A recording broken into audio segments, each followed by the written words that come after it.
Ah, faut pousser, hein. On ne peut pas se permettre de se faire mal là, donc celui-là.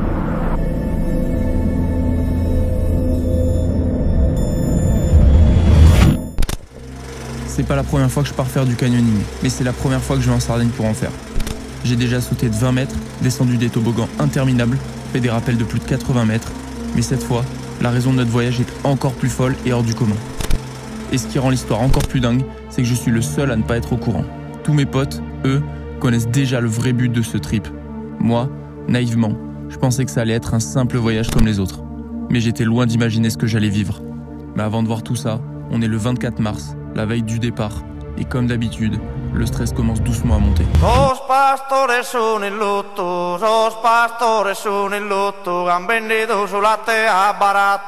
Après plus de 12 heures de traversée, passées à regarder les différents canyons qu'on allait pouvoir faire, on arrive enfin sur le sol sarde, prêt à se mettre à l'eau. Test de la GoPro, c'est validé. Allez, en tenue. Et les amis, ça y est, au programme, on va essayer de faire 2 canyons, de les enchaîner. Ça risque d'être short. Les amis, il est 19h45. On a mis beaucoup plus de temps que prévu au programme Orida.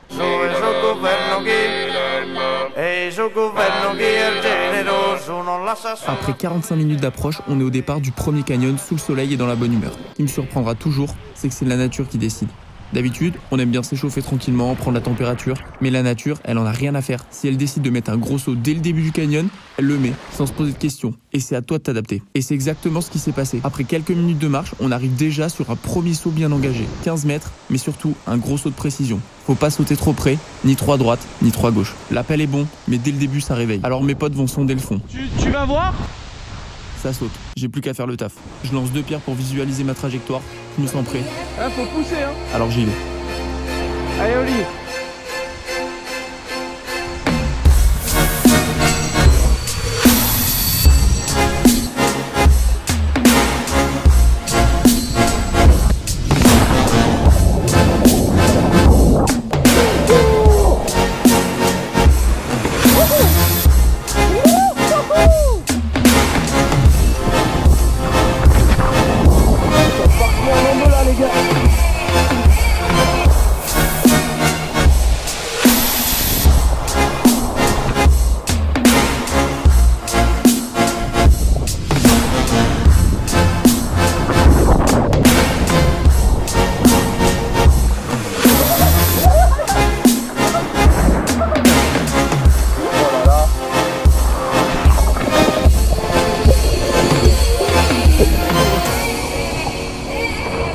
Alors que tout le monde fait ce petit saut, avec Maxime on a vu qu'on pouvait escalader sur la gauche pour arriver sur une plateforme bien plus haute. Alors on s'est pas privé d'y aller. Ah, c'est magnifique ça. Quand tu veux, Max. Allez, go. Allez, go.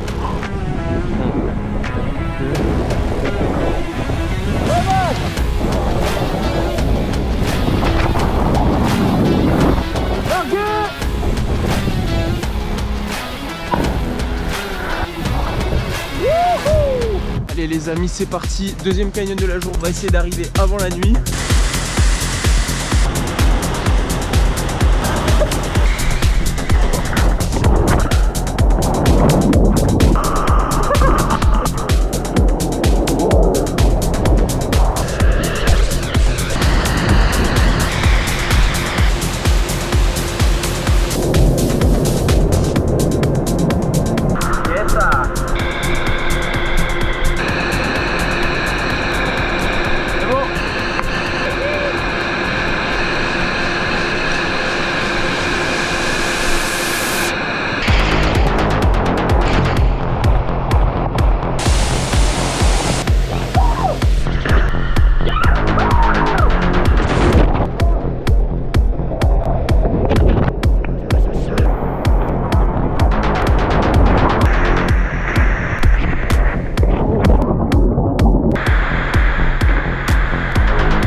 Bon, c'est super tout ça. On fait des sauts, des rappels, c'est cool. Mais c'est quoi la raison pour laquelle on est parti en Sardaigne dont je vous parlais au début? Et ben justement, c'est le 3e jour que je vais commencer à comprendre. Et ça débute avec l'unique canyon de la journée, mais pas des moindres, Orbizi. Allez, démonstration. On enfile. Pour vous mettre un peu de contexte, il y a du vent. Ah, il fait froid. Il fait froid, la combi elle est à -5 degrés. Et elle est mouillée. Là, t'as fait le plus dur. Ah, c'est bon. Les jambes, une fois que c'est passé, voilà. Allez, maintenant, c'est à moi.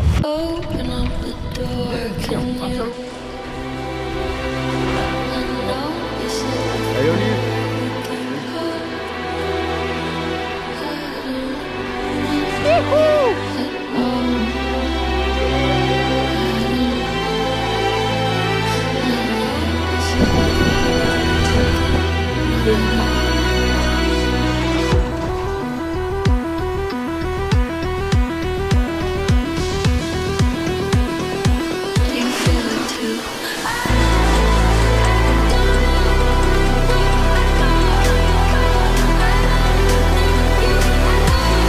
Après un début de canyon déjà haut en ambiance, on commence à s'enfoncer dans cette faille où la lumière ne nous atteint plus. C'est magnifique, hors du commun, et mon pote m'annonce qu'il y a même un saut.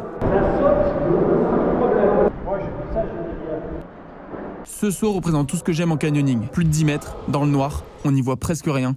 Un appel un peu merdique, faut viser, bref, un saut pour moi. Avec l'aide de mes potes, je visualise ma trajectoire et après quelques secondes d'hésitation, je décide de le faire. Ouais, je vais y aller. Il y a un grand silence. Je me détache, mes potes ont les yeux rivés sur moi et j'avoue que sur le moment, je me chie un peu.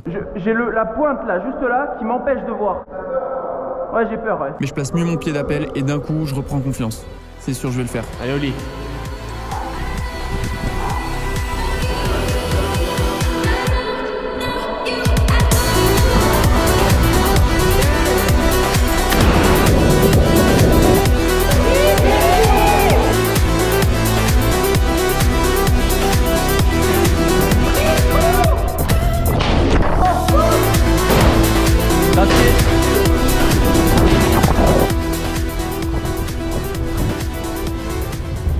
Les amis, on vient de finir Orbizy, le canyon d'aujourd'hui. C'était fou. Vous l'avez vu, des passages souterrains, même des sauts. Ouais, ok, c'est cool, mais je t'arrête. Orbizy, c'était fou, mais t'as encore rien vu. Demain, c'est le dernier jour et je vais enfin comprendre la raison de notre voyage en Sardaigne. Au programme, un ultime canyon, Donini. Je pense qu'à ce stade, vous avez compris que ça se passe sous terre. Et qui dit grotte, dit enjeu majeur, la météo. Si on s'engage et qu'il pleut, on s'expose à une montée des eaux et perso, je sais pas toi, mais ça me fait pas trop envie. Alors quand tu y vas, c'est que t'es sûr de toi. Et justement, on aurait une fenêtre météo demain. Pas grande, alors il va falloir se bouger. Parce que perso, je rentre pas en France tant que j'ai pas fait ce canyon dont j'ai tant entendu parler. Regardez ça, les amis. Qu'est-ce que c'est? C'est le soleil. C'est le gros soleil bien énervé, les amis. On est le matin du jour 4. Hier, on s'est couché tôt parce qu'on était crevés. Donc à 21h30, c'était au lit. C'était ciao. Là, actuellement, on va manger et ensuite, on va s'habiller. Vous commencez à connaître la chanson. La mise des combis, c'est pas un moment facile. Mais on va y passer parce que le canyon derrière il vaut le coup. L'entrée de la grotte. There is a fifth dimension beyond that which is known to man. Les amis, regardez-moi It is ça. a dimension as vast as space and as timeless as infinity. It is the middle ground between light and shadow, between science and superstition, and it lies between the pit of man's fears and the summit of his knowledge. This is the dimension of imagination. It is an area which we call the Twilight Zone.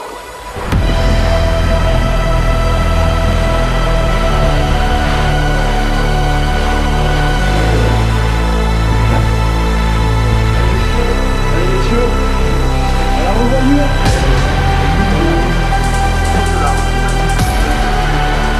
Les amis, c'est exceptionnel là,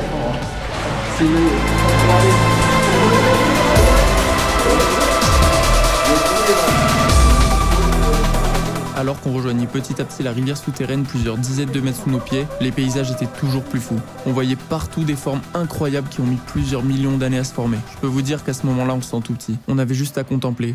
Contempler la beauté et la singularité du lieu où nous nous trouvions. Juste reconnaissant de pouvoir être là, dans le plus beau canyon du monde.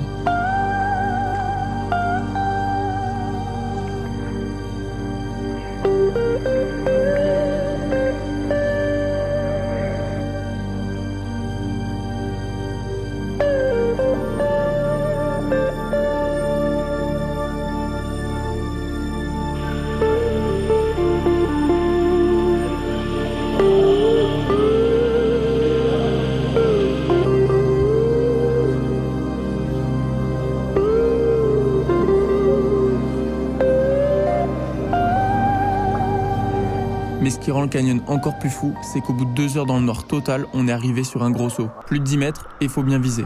Pousser assez pour atterrir dans l'eau, mais pas trop pour pas cogner la paroi en face. L'engagement est total, car ici, on ne doit pas se louper. On ne peut pas se permettre de se faire mal là, sur celui-là. J'y vais.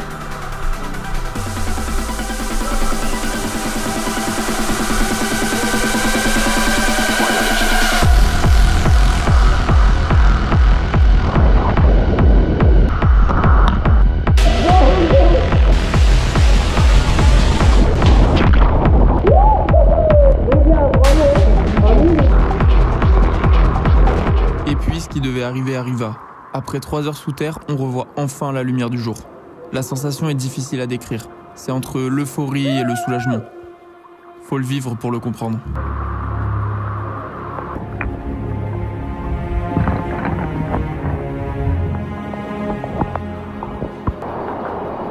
Let's go!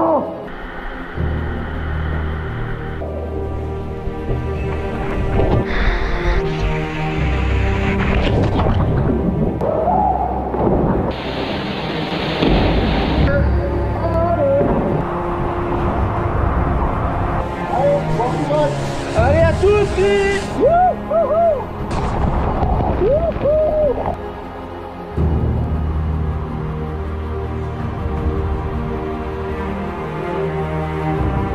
y est les gars, on y est. La fin du canyon, je suis hyper ému. Ce canyon, il est vraiment, il est fou. C'est incroyable, incroyable. J'ai pas les mots. Si vous voulez vivre des trucs comme ça, les gars, c'est bougez-vous quoi. Sortez-vous, il tient qu'à vous à vivre des trucs comme ça. Les gars, faites du sport. Ouais, Stéphane! Et oui, il faut bien que les bonnes choses se terminent un jour.